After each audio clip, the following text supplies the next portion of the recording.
Hello everyone. Exam warrior में आप सभी का स्वागत है।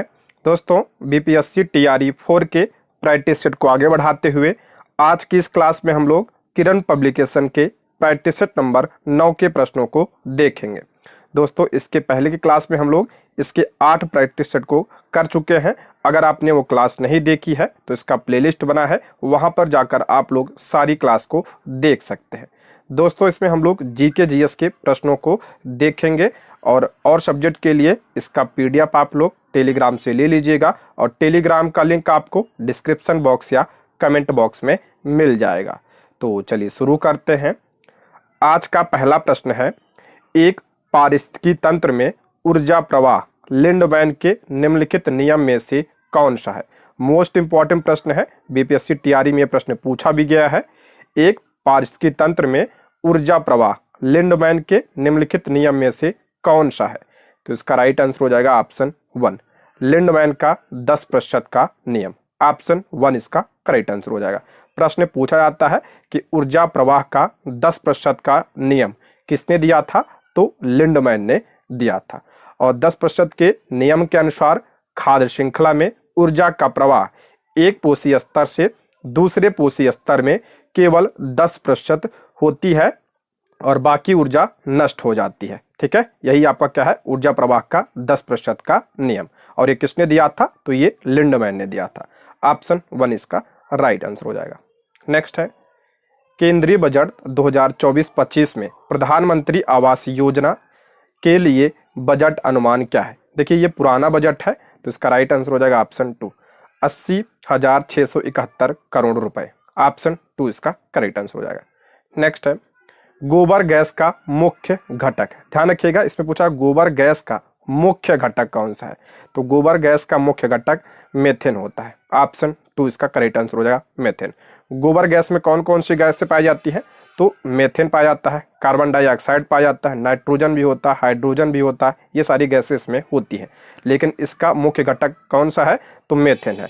गोबर गैस में लगभग 55 से 70% जो है क्या पाया जाता है, मेथेन पाया जाता है। उसके बाद 30 से 45% कार्बन डाइऑक्साइड पाया जाता है। उसके बाद नाइट्रोजन, हाइड्रोजन, ये सब गैसें पाई जाती हैं। मुख्य घटक इसका क्या है, मेथेन है।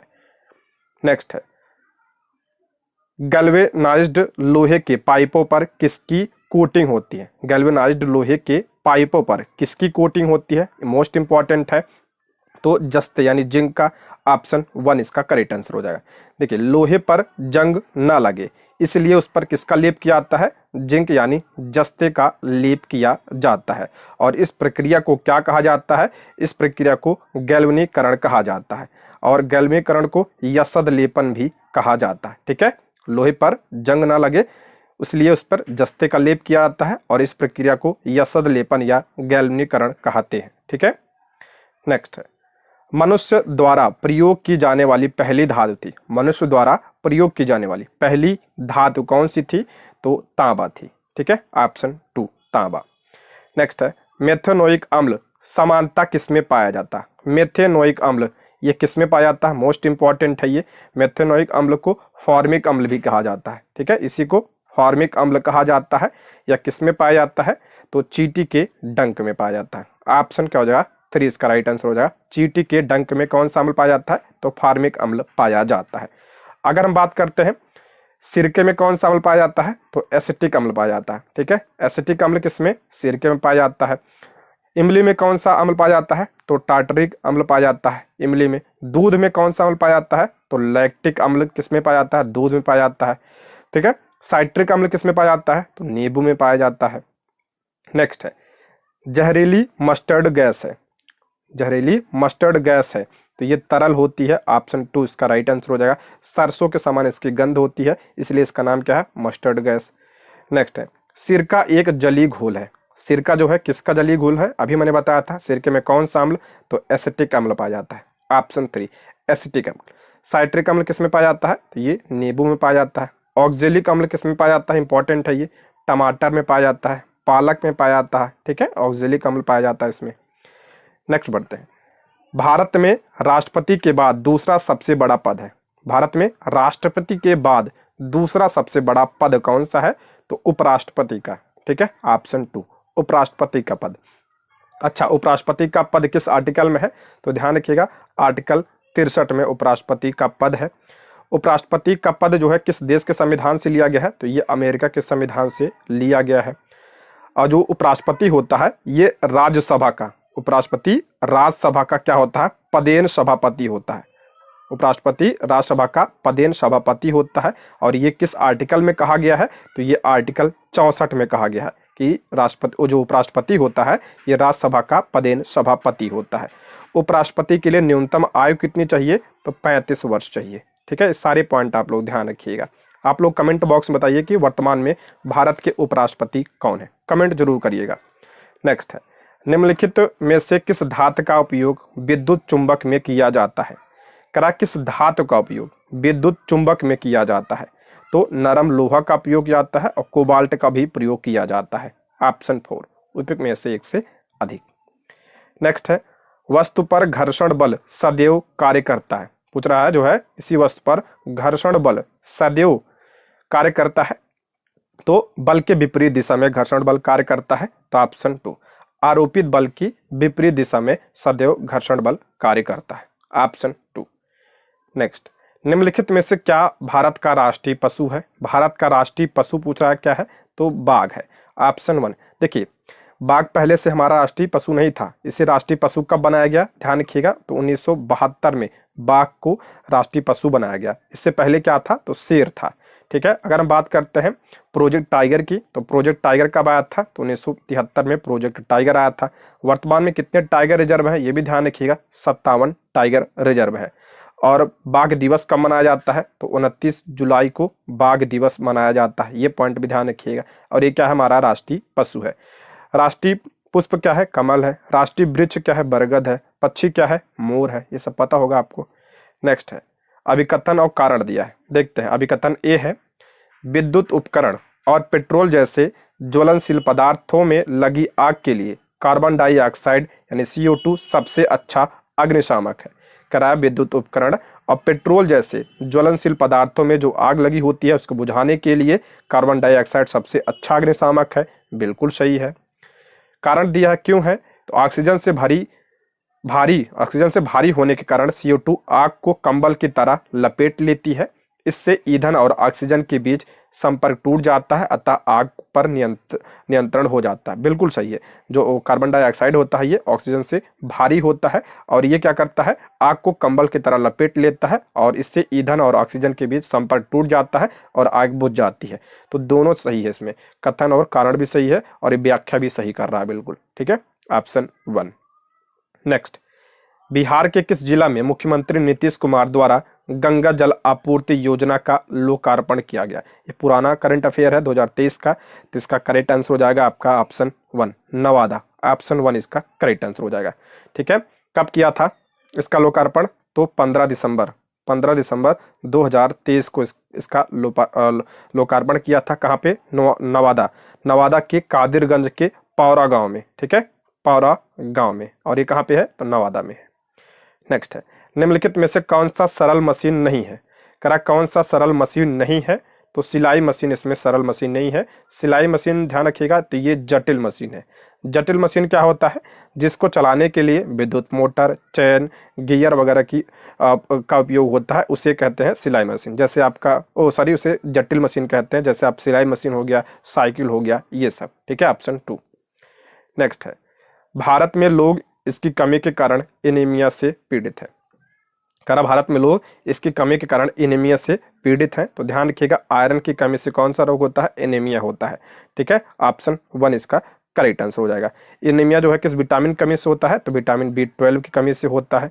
विटामिन B12 का रासायनिक नाम ध्यान रखिएगा, तो क्या होता है? साइनोकोबालामिन होता है। साइनोकोबालामिन जो है विटामिन B12 का रासायनिक नाम है। इंपॉर्टेंट है, प्रश्न पूछा गया था कि किस विटामिन में कोबाल्ट पाया जाता है? तो विटामिन B12 में कोबाल्ट पाया जाता है। यह प्रश्न पूछा गया है।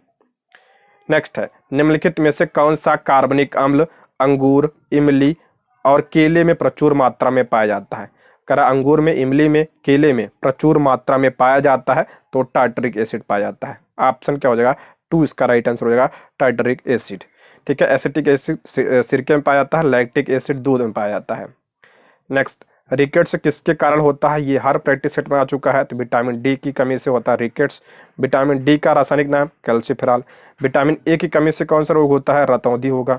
ठीक है, आप ये सब तो रटा होना चाहिए आपको। विटामिन सी आपका स्कर्वी होगा। ठीक है, स्कर्वी।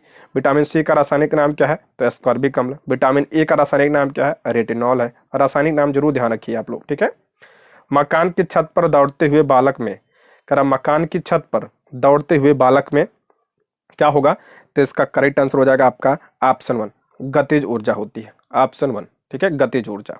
नेक्स्ट, जल विद्युत श्रेष्ठ है।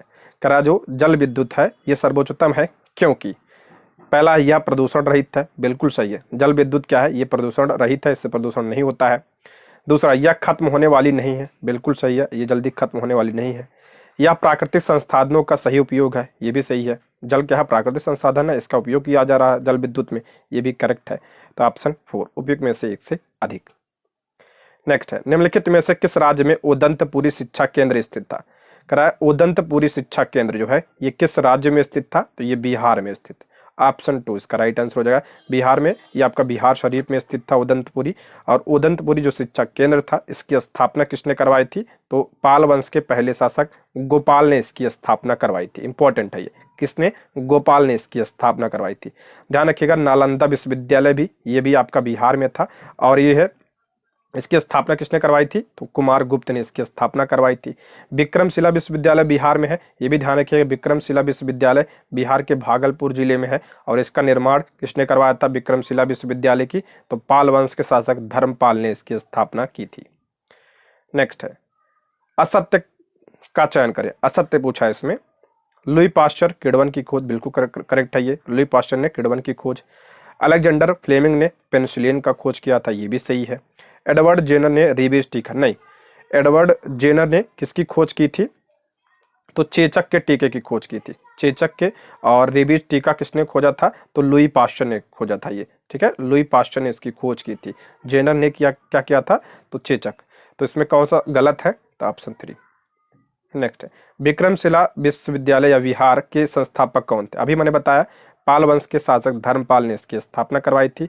विक्रमशिला विश्वविद्यालय कहाँ पे है, ये भागलपुर में। ऑप्शन 3। नेक्स्ट है, इंडो आर्यन और द्रविड़ भाषा की मूल लिपि है। करा इंडो आर्यन और द्रविड़ भाषा की मूल लिपि क्या है, तो इसकी मूल लिपि थी आपका ब्राह्मी लिपि। ठीक है, ब्राह्मी लिपि। नेक्स्ट, अभिकथन और कारण दिया। पहला है, जीवित रहने के लिए प्रत्येक जीव को जल की आवश्यकता होती है। करा जीवित रहने के लिए प्रत्येक जीव को जल की आवश्यकता होती है, सही है। कारण है, जल आवश्यक है क्योंकि बीजों का अंकुरण शुष्क स्थिति में नहीं हो सकता है। यह भी आपका क्या है, करेक्ट है। ऑप्शन 1। नेक्स्ट है, दरभंगा जिले के दक्षिण में कौन सा जिला है। करा दरभंगा जिले के दक्षिण में कौन सा जिला है, तो मैप में देखेंगे आप लोग तो समस्तीपुर है। ऑप्शन 3 समस्तीपुर। नेक्स्ट है, कौन सा खाद्य घटक हमारे शरीर को बीमारियों से बचाने में मदद करता है। करा कौन सा खाद्य घटक हमारे शरीर को बीमारियों से बचाने में मदद करता है, तो मैंने बताया था विटामिन करता है। आप ऑप्शन 3 विटामिन। जो कार्बोहाइड्रेट और वसा होते हैं ये हमारे शरीर को ऊर्जा प्रदान करते हैं। और हमारे शरीर की वृद्धि के लिए क्या जरूरी होता है, तो प्रोटीन जरूरी होता है। ठीक है। नेक्स्ट है, पृथ्वी पर स्थित सबसे गहरे स्थान को कहते हैं। सबसे गहरा स्थान कौन सा है पृथ्वी पर, तो मेरियाना गर्त है। ऑप्शन 1 इसका राइट आंसर हो जाएगा। और मेरियाना गर्त जो है किस महासागर में है, तो ये प्रशांत महासागर में है। और इसकी गहराई कितनी है, तो 11,022 मीटर इसकी गहराई है। ठीक है। नेक्स्ट है, बिहार का लोक नृत्य निम्नलिखित में से कौन सा है। बिहार का लोक नृत्य इनमें से पूछ रहा कौन सा है, तो झिझिया है। ऑप्शन 1। बिहार में और ध्यान रखिएगा तो जाट जटिन। ठीक है, जाट जटिन भी आपका कहाँ का है, बिहार का है। तमाशा की बात करते हैं तो ये महाराष्ट्र का लोक नृत्य है। कथक की बात करते हैं तो शास्त्रीय नृत्य है उत्तर भारत का, उत्तर प्रदेश का भी है। ठीक है। नेक्स्ट है, भारतीय महिमा का अंतिम सूर्य का प्रयोग किसके लिए किया गया। भारतीय महिमा का अंतिम सूर्य का प्रयोग किसके लिए किया गया, तो ये हेमू के लिए। ऑप्शन 3 इसका राइट आंसर हो जाएगा हेमू। इसका पूरा नाम क्या था, हेमचंद्र विक्रमादित्य। और हेमू की बात करें तो जो पानीपत का दूसरा युद्ध हुआ था, पानीपत का दूसरा युद्ध जो है 1556 में हुआ था। ठीक है, 1556 में किसके बीच, तो हेमू और अकबर के बीच यह युद्ध हुआ था। नेक्स्ट है, निम्नलिखित में से कौन सा कथन धमनियों के संबंध में सही है? धमनी के बारे में पूछ रहा है, कौन सा कथन सही है? पहला है यह ऑक्सीजन समृद्ध रक्त संचारित करती है, बिल्कुल करेक्ट है। दूसरा है यह रक्त को शरीर के सब भागों में हृदय तक लाती है, नहीं, हृदय से शरीर के अन्य भागों में ले जाती है, ये उल्टा दिया है, गलत है। इसमें रक्त जो है कम दाब के साथ बहता है, नहीं, उच्च दाब के साथ बहता है, तो ये गलत है। तो ऑप्शन 1 इसका राइट आंसर हो जाएगा। धमनियां या ऑक्सीजन समृद्ध रक्त संचारित करती है, यानी इसी को शुद्ध रक्त कहा जाता है। धमनियों में क्या होता है? शुद्ध रक्त बहते हैं, ऑप्शन 1। और शिरा में अशुद्ध रक्त। नेक्स्ट है पहली बार स्वदेशी और बहिष्कार को संघर्ष के तरीके के रूप में अपनाया गया था। कह रहा पहली बार स्वदेशी और बहिष्कार को संघर्ष के तरीके के रूप में अपनाया गया था, तो ऑप्शन 1 बंगाल विभाजन के खिलाफ आंदोलन। और बंगाल विभाजन के खिलाफ कौन सा आंदोलन हुआ था? तो स्वदेशी आंदोलन। ध्यान से देखिएगा, स्वदेशी आंदोलन। स्वदेशी आंदोलन की बात करें तो इसकी शुरुआत कब हुई थी? तो 7 अगस्त 1905 को इसकी शुरुआत हुई थी बंगाल विभाजन के विरोध में। बंगाल विभाजन हुआ कब था? तो ये आपका इसकी घोषणा हुई थी तो 20 जुलाई, कहीं कहीं आपको 19 मिलेगी, 20 जुलाई 1905 को इसकी घोषणा हुई थी। और इसी के विरोध में स्वदेशी आंदोलन 7 अगस्त 1905 को शुरू हुआ था। और स्वदेशी आंदोलन में ही स्वदेशी और बहिष्कार को जो है संघर्ष के तरीके के रूप में अपनाया गया था। ठीक है, बंगाल विभाजन जो है किसके समय में हुआ था? तो लॉर्ड कर्जन के समय में हुआ था। इसे रद्द कब किया गया था बंगाल विभाजन को? तो 1911 के दिल्ली दरबार में इसे रद्द किया गया था। दिल्ली दरबार के समय भारत का वायसराय कौन था? तो लॉर्ड हार्डिंग द्वितीय था। ठीक है, लॉर्ड हार्डिंग द्वितीय था। ये सारे पॉइंट आपको ध्यान होना चाहिए, मैंने कई बार बताया इसके बारे में। नेक्स्ट है दांत के कठोर भाग को कहते हैं। दांत के कठोर भाग को क्या कहा जाता है? इसे इनेमल कहा जाता है, यानी इसका हिंदी है दंतवल्क, ऑप्शन 2 दंतवल्क। नेक्स्ट है निम्नलिखित में से कौन सा पृथ्वी की पपड़ी में द्रव्यमान के प्रतिशत के मामले में सबसे बड़ी मात्रा में मौजूद है? कारण निम्नलिखित में से कौन सा पृथ्वी की पपड़ी में द्रव्यमान के प्रतिशत के मामले में सबसे बड़ी मात्रा में मौजूद है? तो आपका पपड़ी में ऑक्सीजन। ठीक है, ऑक्सीजन के बाद सिलिका, सिलिका के बाद एल्युमिनियम है, ऑप्शन 2। नेक्स्ट है विश्व में चाय का सबसे बड़ा उत्पादक है। विश्व में चाय का सबसे बड़ा उत्पादक देश कौन सा है? तो चीन है। ठीक है, चीन, उसके बाद भारत है। आप लोग कमेंट बॉक्स में बताइए कि भारत में चाय का सबसे बड़ा उत्पादक कौन सा राज्य है, कमेंट जरूर किया करिए। ठीक है, नेक्स्ट है निम्नलिखित में से कौन सी जल निकासी प्रणाली बंगाल की खाड़ी में गिरती है? इंपॉर्टेंट है, करा कौन सी जल निकासी प्रणाली बंगाल की खाड़ी में गिरती है? बंगाल की खाड़ी यानी इधर जो गिरती है, कौन सी नदियां हैं? गंगा सही है, ब्रह्मपुत्र भी गिरती है, गोदावरी भी गिरती है, करेक्ट है। महानदी कृष्णा, कावेरी, ये भी सही है। लूनी, नर्मदा और ताप्ती, नहीं ये गलत है। देखिए लूनी, नर्मदा और ताप्ती नदियां ये अरब सागर में गिरती हैं। ठीक है, अरब सागर में गिरती हैं। और बाकी जो गंगा, ब्रह्मपुत्र, गोदावरी, महानदी ये बंगाल की खाड़ी में जाकर गिरती हैं। बंगाल की खाड़ी में जो नदियां गिरती हैं वो क्या बनाती हैं? डेल्टा का निर्माण करती हैं। और जो अरब सागर में नदियां गिरती हैं वो किसका निर्माण करती हैं? एस्चुरी का निर्माण करती है, यानी ज्वार नदमुख का निर्माण करती है। और अरब सागर यानी पश्चिम की ओर बहने वाली सबसे बड़ी नदी कौन सी है? तो नर्मदा नदी है। ये सारे पॉइंट आपको ध्यान होना चाहिए। तो इसका राइट आंसर हो जाएगा आपका ऑप्शन 4। लेकिन ध्यान रखिए ये नहीं होगा, ये दोनों होगा। ठीक है, ऑप्शन 4 होगा। नेक्स्ट है थॉमस एडिसन ने किसका आविष्कार किया था? सभी को पता होगा, बल्ब का, ऑप्शन 3 इलेक्ट्रिक बल्ब का। नेक्स्ट है उष्णकटिबंधीय पर्णपाती पेड़ गर्मियों में अपने पत्ते गिराते हैं। इंपॉर्टेंट है ये। इससे संबंधित जो है वनस्पतियों से संबंधित मैंने एक अलग सी वीडियो बना रखी है, अगर आपने वो नहीं देखी है तो चैनल पर जाके देख सकते हैं। बहुत ही इंपॉर्टेंट टॉपिक है ये, यहाँ से आपके एग्जाम में प्रश्न पूछे जाते हैं, तो वो वीडियो आप लोग अच्छे से देखिएगा। इसमें है उष्णकटिबंधीय पर्णपाती पेड़ गर्मियों में अपने पत्ते गिराते हैं। उष्णकटिबंधीय पर्णपाती यानी जो पतझड़ वाले पेड़ होते हैं ये गर्मियों में अपने पत्ते गिराते हैं। क्यों गिराते हैं? तो ऑप्शन 2 वाष्पोत्सर्जन के माध्यम से पानी की अत्यधिक हानि को रोकने के लिए, यानी जो है वाष्पोत्सर्जन के माध्यम से पानी की हानि ना हो इसलिए वो अपनी पत्तियां क्या करते हैं? वो गिरा देते हैं। ठीक है, ऑप्शन 2 इसका करेक्ट आंसर हो जाएगा। इसमें कौन से पौधे आते हैं उष्णकटिबंधीय पर्णपाती वन में? ध्यान रखिएगा, TRE 2 में शायद पूछा गया था। चंदन, चंदन किसका उदाहरण है? तो पर्णपाती वन का उदाहरण है। चंदन हो गया आपका, सागौन हो गया, ठीक है, सागौन है, महुआ है, ये सब जो है उष्णकटिबंधीय पर्णपाती वन है, यानी पतझड़ वाले वन है। नेक्स्ट है कौन सी प्रक्रिया पौधों को ठंडा रखती है? कौन सी प्रक्रिया पौधों को ठंडा रखती है? तो वाष्पोत्सर्जन, ऑप्शन 1 इसका राइट आंसर हो जाएगा। नेक्स्ट है, वाहन द्वारा चली गई दूरी को मापने वाले उपकरण को कहा जाता है। वाहन द्वारा चली गई दूरी को मापने के लिए किसका प्रयोग किया जाता है? ओडोमीटर का प्रयोग किया जाता है। इंपॉर्टेंट है, ये पूछा गया है, ओडोमीटर का प्रयोग किया जाता है। नेक्स्ट, सुनामी का परिणाम है। सुनामी का परिणाम क्या है? तो पृथ्वी की परपटी का सिकुड़ना, चक्रवात, समुद्री भूकंप। इसका राइट आंसर हो जाएगा ऑप्शन 3, समुद्री भूकंप। नेक्स्ट है, निम्नलिखित में से कौन सी पर्वतीय श्रृंखला नर्मदा और ताप्ती नदी के बीच में है? मोस्ट इंपॉर्टेंट है, करा कौन सी पर्वत श्रृंखला नर्मदा और ताप्ती के बीच में स्थित है? देखिए, अगर आप मैप में देखेंगे तो सबसे पहले आपका विंध्याचल पर्वत आता है, ठीक है, विंध्याचल पर्वत। विंध्याचल पर्वत के बाद जो है नर्मदा नदी बहती है, ठीक है, उसके नीचे नर्मदा नदी। फिर उसके बाद कौन सा है? तो ये आपका सतपुड़ा है, ठीक है, सतपुड़ा है। और सतपुड़ा के बाद कौन सी नदी है? तो ताप्ती नदी है, ठीक है, ताप्ती नदी।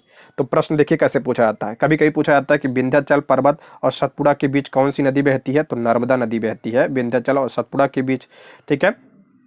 कभी कभी पूछा जाता है कि जो है नर्मदा और ताप्ती के बीच कौन सा पर्वत है? तो सतपुड़ा पर्वत है। तो इसमें हो जाएगा ऑप्शन 3, सतपुड़ा। सबसे पहले क्या होता है? विंध्याचल, विंध्याचल के बाद नर्मदा है, नर्मदा के बाद सतपुड़ा, सतपुड़ा बाद ताप्ती है। तो इसी ये क्रम जरूर ध्यान रखिएगा, इसी से प्रश्न पूछा जाता है, ठीक है। नेक्स्ट है, बीसीजी टीके का प्रयोग किस रोग के लिए किया जाता है? इंपॉर्टेंट है ये, बीसीजी का टीका किस रोग के लिए किया जाता है? तो ये टीबी के लिए किया जाता है, टीबी के लिए। और टीबी जो है किससे होता है? तो माइकोबैक्टीरियम ट्यूबरक्लोसिस, ठीक है, माइकोबैक्टीरियम ट्यूबरक्लोसिस की वजह से होता है टीबी। ऑप्शन 2 इसका राइट आंसर हो जाए। टीबी का अन्य नाम भी ध्यान रखिएगा, इसे टीबी कहा जाता है, क्षय रोग बीसी कहा जाता है, तपेदिक बीसी का नाम है, यक्षमा बीसी का नाम है, ठीक है। अच्छा, टीबी मुक्त भारत का लक्ष्य कब तक रखा गया है? तो 2025 तक रखा गया है टीबी मुक्त भारत का। और किसकी वजह से होता है? बैक्टीरिया। और कौन सा बैक्टीरिया? तो माइकोबैक्टीरियम ट्यूबरक्लोसिस की वजह से होता है ये, ठीक है। नेक्स्ट है, किस प्रख्यात कन्नड़ अभिनेत्री का 85 वर्ष की आयु में निधन हो गया? देखिए, इसमें जो भी करंट अफेयर है पुराना है, क्योंकि पुराना प्रैक्टिस सेट है, अभी नया आया नहीं है। इस यही जो है नया करके तैयारी फोर करके बेचा जा रहा है मार्केट में। तो इसका राइट आंसर हो जाए ऑप्शन 3, लीलावती। नेक्स्ट है, व्यक्तिगत स्वतंत्रता की सबसे बड़ी पहचान है। व्यक्तिगत स्वतंत्रता की सबसे बड़ी पहचान कौन सी है? तो बंदी प्रत्यक्षीकरण है। ऑप्शन 3 इसका राइट आंसर हो जाए प्रत्यक्षीकरण। ये सब क्या है? तो ये सब रिट है, ठीक है। पूछा जाता है कि सुप्रीम कोर्ट जो है किस आर्टिकल के तहत रिट जारी करता है? तो सुप्रीम कोर्ट ध्यान रखिएगा आर्टिकल 32 के तहत रिट जारी करता है। हाई कोर्ट किस आर्टिकल के तहत रिट जारी करता है? तो 226 के तहत हाई कोर्ट रिट जारी करता है। 5 प्रकार के रिट हैं, कौन कौन से ध्यान रखिएगा? बंदी प्रत्यक्षीकरण है, परमादेश है, निषेध है, उत्प्रेषण है और अधिकार परीक्षा। ये 5 प्रकार के रिट है। नेक्स्ट है, इरिट्रिया देश किस महाद्वीप में है? इरिट्रिया देश पूछ रहा है किस महाद्वीप में है? तो ये अफ्रीका महाद्वीप में है, ठीक है, किसमें? अफ्रीका। और इसकी राजधानी ध्यान रखिएगा, अस्मारा इसकी राजधानी है, अस्मारा, और ये अफ्रीका में है।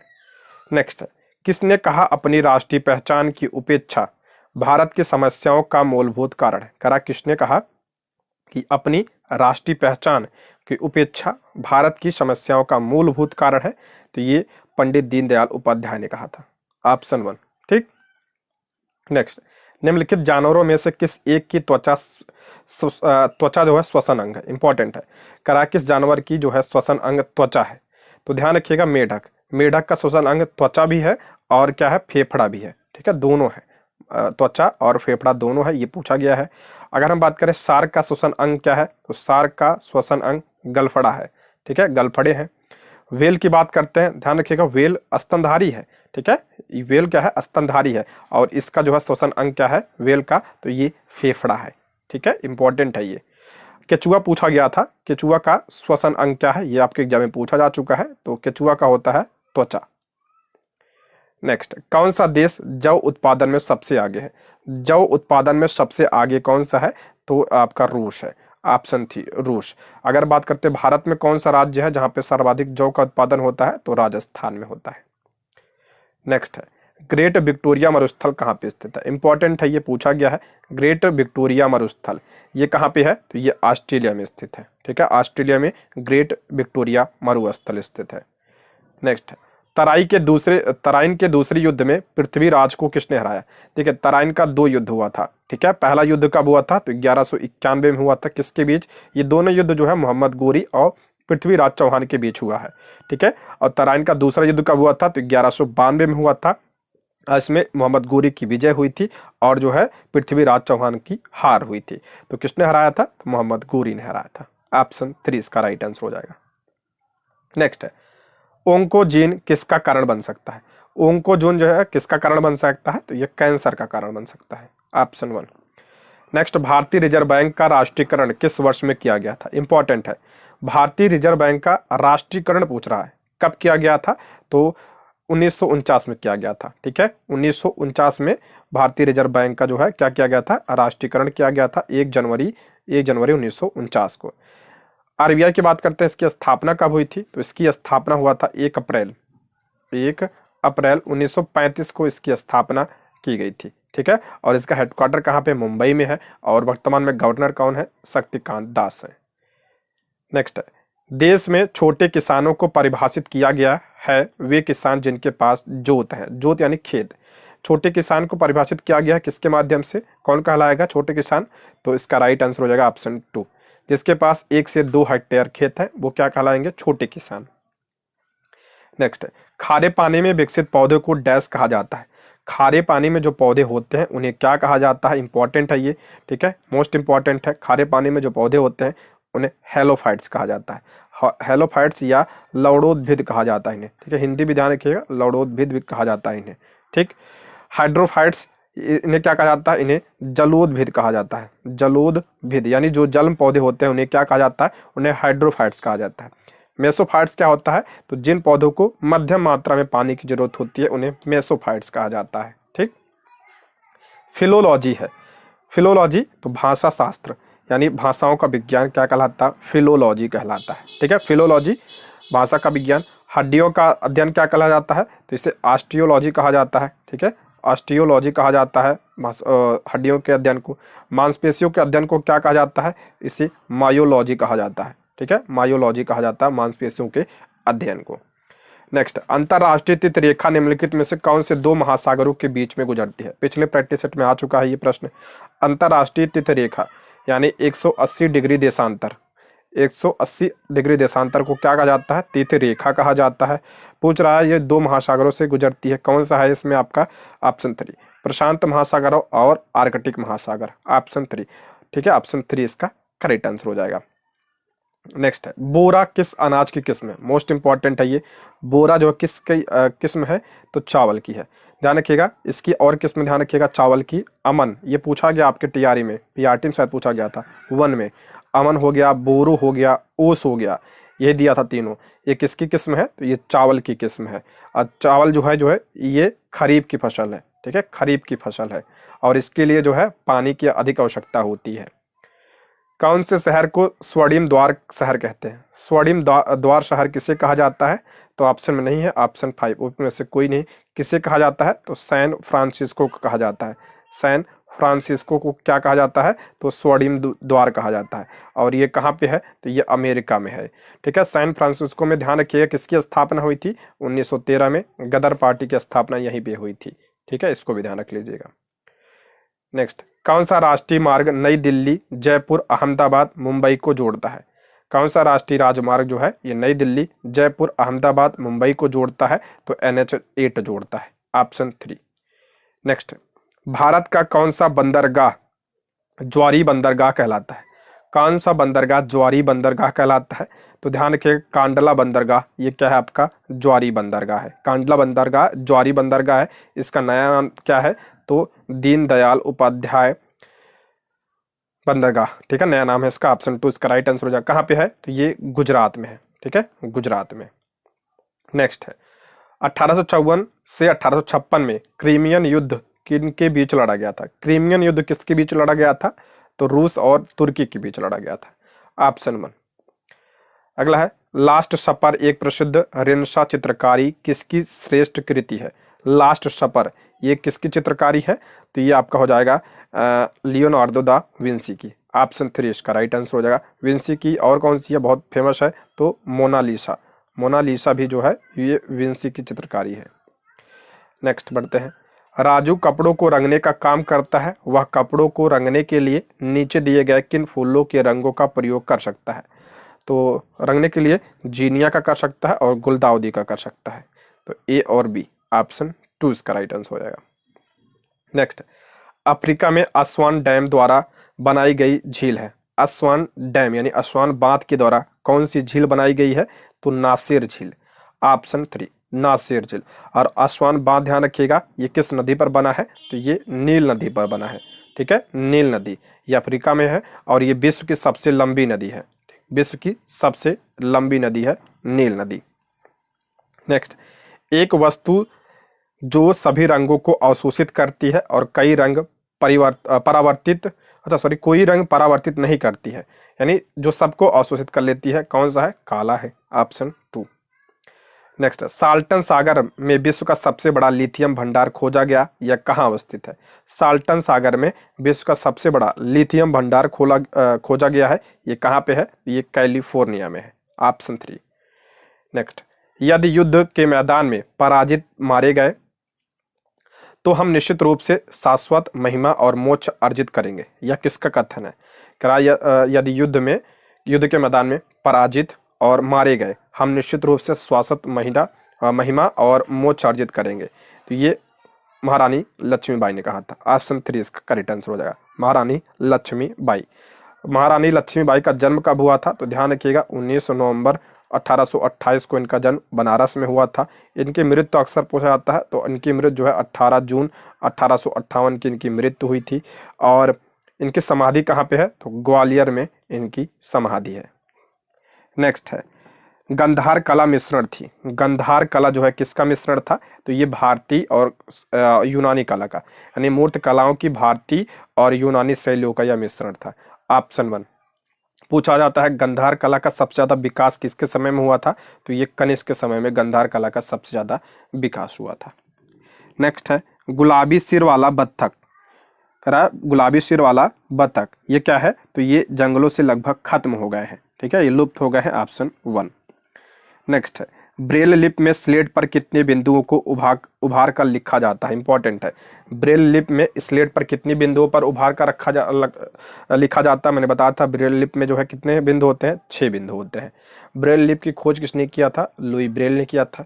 ब्रेल लिपि दिवस कब मनाया जाता है? ये पूछा गया है, तो 4 जनवरी को ब्रेल लिपि दिवस मनाया जाता है। नेक्स्ट, चंद्रयान 2 को सफल बनाने वाली 2 महिलाएं हैं। देखिए चंद्रयान 2 के बारे में पूछा, इसमें बहुत पुराना 2019 में लॉन्च किया गया था, ऑप्शन 2 मुथैया वनिता एवं ऋतु करिधाल। ऋतु करिधाल ये चंद्रयान 3 में भी थी। इसको चंद्रयान 2 को लॉन्च कब किया गया था? तो 22 जुलाई 2019 को लॉन्च किया गया था। आप लोग कमेंट बॉक्स में बताइए कि चंद्रयान 3 को कब लॉन्च किया गया था।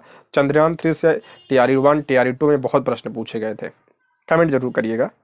नेक्स्ट, गृहस्थियों द्वारा खरीदी गई उपभोक्ता वस्तुओं तथा सेवाओं की औसत कीमत को मापने वाला सूचकांक है। गृहस्थियों द्वारा खरीदी गई उपभोक्ता वस्तुओं तथा सेवाओं की औसत कीमत को मापने वाला सूचकांक कौन सा है? तो उपभोक्ता कीमत सूचकांक है, ऑप्शन 3। नेक्स्ट है, परामर्शदायी अधिकार क्षेत्र के अंतर्गत उच्चतम न्यायालय यानी सुप्रीम कोर्ट किसी विधि के प्रश्न या जनता के लिए विशेष महत्व के तथ्य पर परामर्श देता है जो उसे भेजा जाए। परामर्शदायी अधिकार क्षेत्र के अंतर्गत जो सुप्रीम कोर्ट है किसी विधि के प्रश्न या जनता के लिए विशेष महत्व के तथ्य पर परामर्श देता है, उसे भेजा जाए किसके द्वारा? तो राष्ट्रपति के द्वारा। ध्यान रखिएगा ये जो है राष्ट्रपति के द्वारा अगर भेजा जाए परामर्श लेने के लिए सुप्रीम कोर्ट, तो वो सुप्रीम कोर्ट परामर्श दे सकता है। ठीक है, नेक्स्ट है, वर्ष 2024 में कुल कितनी हस्तियों को पद्म विभूषण पुरस्कारों से सम्मानित किया गया था? पद्म विभूषण पुरस्कार 2024 में कितने लोगों को मिला था? 5 लोगों को मिला था। भारत रत्न कितने लोगों को मिला था? 5 लोगों को मिला था। ठीक है, आप कमेंट बॉक्स में बताइए भारत रत्न कितने लोगों को मिला था। अगर हम बात करते हैं पद्म पुरस्कारों की, तो कुल कितने पद्म पुरस्कार की घोषणा की गई थी? 132 पद्म पुरस्कार की, जिसमें 5 को क्या मिला था? पद्म विभूषण मिला था। 17 को क्या मिला था? पद्म भूषण मिला था। और 110 को पद्मश्री मिला था। ठीक है, नेक्स्ट है, वायुमंडलीय आर्द्रता को मापने के लिए उपयोग किए जाने वाले उपकरण का नाम बताइए। वायुमंडलीय आर्द्रता किससे मापी जाती है? तो हाइग्रोमीटर से आर्द्रता मापी जाती है। एक ध्यान रखिएगा, एक है आपका हाइड्रोमीटर। ठीक है, हाइड्रोमीटर, ये दोनों इंपॉर्टेंट है।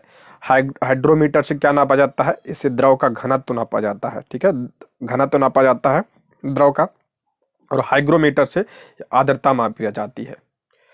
नेक्स्ट है, रबी फसल के उदाहरण है। रबी फसल का उदाहरण कौन सा है इसमें?